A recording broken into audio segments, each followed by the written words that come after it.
Happy afternoon. Hey, I got a little bit more to say now than I had this morning. The sun is out. The wind is kicking at around 40 miles an hour. The temperature has dropped about 10 degrees in the last hour. And there's more to come as we get into nightfall. It's when the rain will be coming along with it and the winds will be increasing.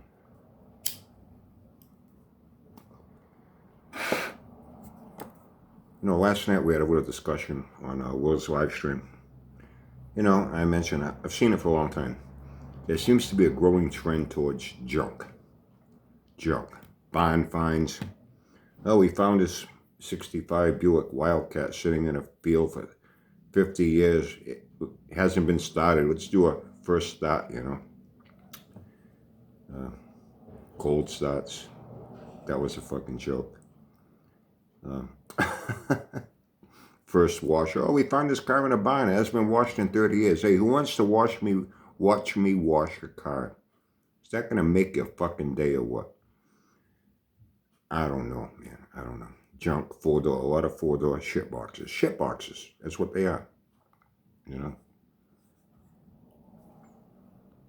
Oh, yeah, I know. Oh, well, you know, this guy's got, you know, a four-door 65 Impala. You know, he's running 11s with it at the track with a 396. But look at the fucking thing. Would you really want it? Would you really want it? You know? Would you really want it? Is that something you'd be proud to drive around? You know? I'll speak for myself. No, I wouldn't. You know, four-door cars are family cars, no matter how you fucking slice it, in my opinion. But hey, to each their own. But that's been a trend too because they're cheap. Aha, they're cheap to buy. Go look around for a 65 Impala, four-door. Get it fucking cheap. You see a lot of them rotting away because no one even wants to invest any money to fucking restore them. They'll sit there and get potted out. There are many parts you can get. You can salvage from a four-door to a two-door, you know. Several parts you can, you know, cannibalize. But nobody's going to want to invest time and money into restoring it. They will a two-door, you know. You know, Sanford's not the only one, you know. And all of these guys are just fucking hoarders. Like these guys you see rotting away. We see them in fucking New Hampshire. We saw it again. We went up last weekend. You still see a lot of old abandoned cars that guys raced in Epping, New Hampshire at New England Dragway in the fucking 70s. You can tell they got those weird metal flake paint jobs and the snorkel hood scoop. Tires are flat. The Craigers are so rusty they're fucking brown. Bumpers are completely rotted out. You'll see some old front engine diggers, fuel cars sitting there. All fucking straw coming out of the fucking bug catcher. There's probably rats and shit living inside that fucking thing and birds. You can't give these cars away. It would take too much money and too much time to. At one time, they were a little more desirable when nostalgia drags started happening. You know, even in the 90s and early 2000s. Nostalgia drags now. These guys could get these cars really cheap. They had to know how to do it themselves. And they hadn't deteriorated to a point to where now frames are all rotted. You know, when you have to restore a car and have to pretty much, well, you have to find a donor car because the frame's rotted, body panels are so fucked up. By the time you start swapping things out, it's not even the same car. You're not restoring the same car. What you're doing is replicating that car with donor parts from other donor cars. And that's very expensive. Time consuming, even if you're able to do the work yourself. And then you still got to put some money into body work and paint. Oh, no, you don't need to paint them. Leave them all rusty and body rot. You know? At one time, they were, you know, now they can't give these things away. Now they're too far gone. They've been sitting for another 20 fucking years now, you know. These guys can't give these things away. And then you get the ones you see a bond car. Maybe it might be a little desirable. It might be worth investing in it because it's a two-door 57 Chevy, but the frame's still pretty good. Yeah, there's some bottom rot. You can cut it out, get some new metal in there. Interior, you can always reupholster it, you know what I mean? It's got a 283 in it. It's easy enough to find another small block. Even a stock one that's built and just pop it in. If you just want to drive it, have fun with it, you know. 4-door, a lot of people won't even touch them. You know, a 2-door one, you know, more desirable. Some vehicles are worth the investment and the time in them because they have some sort of a collector value. You know, there's a big difference between a classic car and a muscle car. You could call a Lincoln Continental with suicide doors a classic car. It's not a muscle car. That's a car that's not for everybody. A young guy wouldn't want that fucking car. An older guy that's got some money. What's the matter, Uncle Felix? An older guy, you know, wants to relive his youth. Maybe his father had one when he was a kid around. The car's all fully restored. You know, like I was saying, when I was in Arizona for those 3 years, I went to Barrett Jackson once.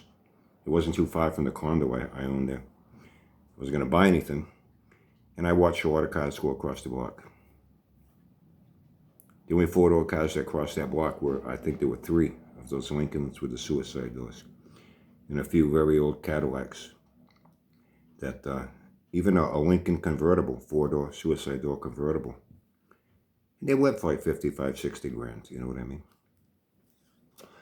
You didn't see any Chevelles, Impalas, you know, Belvederes. You didn't see anything with 4 doors rolling across that block. Nothing. The only 4-door cars were passenger cars. You know, can't quite call them muscle cars. Yeah, I know later on in the years you had your Ford Taurus, SHO, Mercury Marauder. You know, even now the Charger with 4 doors.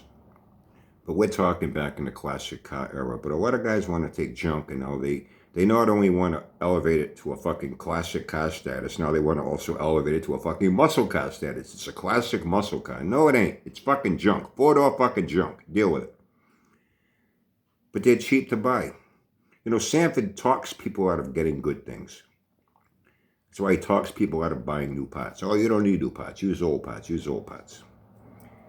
He talks people out of wanting good things. He'll talk you out of buying a nice looking 2-door car. What are you doing that for? 4-door cars still cool? No, they're not cool. They are not cool. Yeah, I know you're going to see them at a track. I know at one time when I was real young, I saw Malibu station wagons, 4-door station wagons at New England Dragway with my uncle and Bobby's old man. What I understand, they were really good for weight transfer.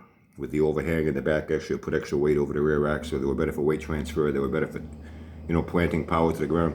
But these are all-out race cars, you know. They're not on a track trying to be cool. You're not, you know, you don't want to, for racing purposes, I've seen a lot of cars that you would never imagine even being thought of as a fucking race car. But they got these cars dirt cheap too, so they looked like shit, okay? They looked like shit. They were able to invest all their money in the fucking engine, transmission, and rear end. They didn't give a fuck about that 4-door body that was on top of it. You know what I mean? They didn't care. Its purpose was just to race. You didn't see these things out running around the street, and these guys were bragging about how fucking great they were. You know, that car went down the street. Look at that fucking junk. Yeah, but you ran a 12-1 at New England Dragway. So what? So what? Would you want that? Fuck no, I wouldn't want it. But there's a big push towards junk.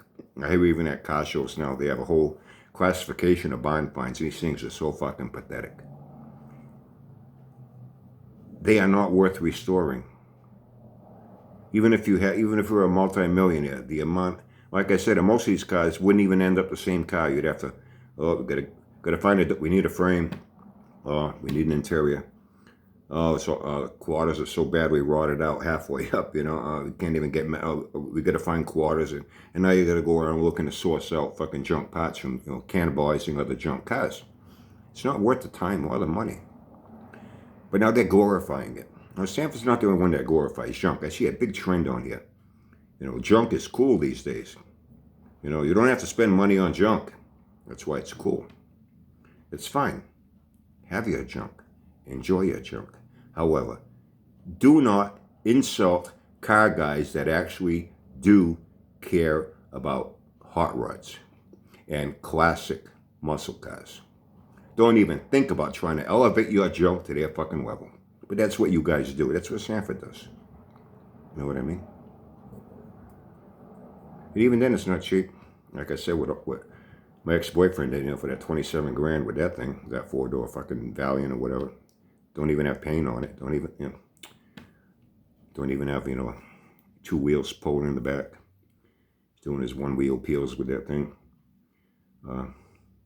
Badass muscle car in the eyes of some people. To me, it's fucking junk. It's not even fast.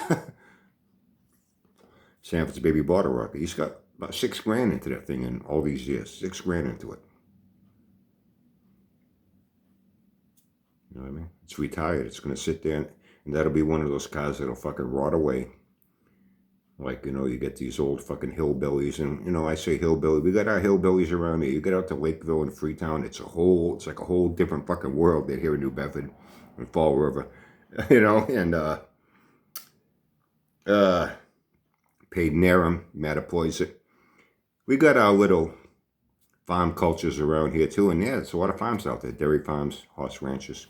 It's a whole different type of community, a whole different type of people, even the way they dress and the way they talk. A lot of them are not very educated, they're very illiterate, and they like their junk. Yeah, there used to be guys who used to come down Industrial Park from Freetown, East Freetown, with their 4-door cars. I think I told you, one of them reminded me of Sanford. He had a fucking Belvedere, 4-door Belvedere. Him and his father owned a fucking scrapyard. They took in cars and junk, refrigerators, whatever. Some guy brought in a fucking camper with a 440, a 440 fucking camper engine.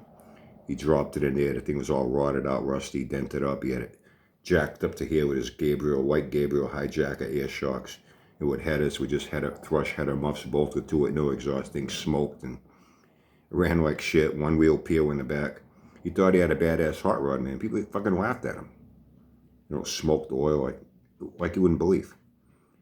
But that was their type of culture there. Back in Freetown, where they lived, guys here thought it was a cool car. You know what I mean? Hit the New Bedford City line, he was fucking laughed at. And plus, he never won a fucking race. He didn't even want to race anybody. He knew what he had was junk. But at least I give the guy some credit. He didn't try to make it out to be something that it wasn't. He never went down Industrial Park and saw all our cars and said, oh, my car's just as good as yours. Oh, yeah, I'll race you. The guy wasn't a loudmouth bragger. He had what he had. That was his way, their way of doing things in that town. It was common in that town, and it was acceptable in that town. But the guy was a pretty decent guy. Now, if he was a loudmouth like fucking Sanford, oh, what are you doing? Oh, you spend all that money on that car. Look what I got here. I only spent, $800 on, you know what I mean? Then this guy would have had some serious problems. He would have found himself in some serious confrontations with guys. Seriously? You got the fucking balls to say that thing's as good as my car? You serious? You don't even want to fucking race me? How about I go get my girlfriend's car? She got a fucking Pinto. You want to race me in that? You might stand a chance. Junk, man. Junk seems to be a big fucking trend on here. And it's not just Sanford, it's a lot of them. I see a lot of fucking junk on here, and guys are glorifying the fucking shit out of it. We got into a little bit of a discussion about that last night. On how some people today, the YouTube culture, how they want to take junk, shitbox, 4-door cars and now put them at the same status as cool, good, 2-door, real, classic muscle cars. They not only run decent, I got the hiccups, they look good too, and they only have 2 doors. How's that? Yeah, I know some people are going to disagree with me. Go right ahead. It's quite all right. It's quite all right. Anyway, that wind's fucking kicking out. This morning, remember I said, this morning there was a dead calm. Not a single leaf on the tree was moving. It was actually like weird. There's always, especially here by the ocean, there's always some sort of breeze. Nothing at all. Now it's fucking kicking, man. With a bright sun. All that's going to change as the day rolls on.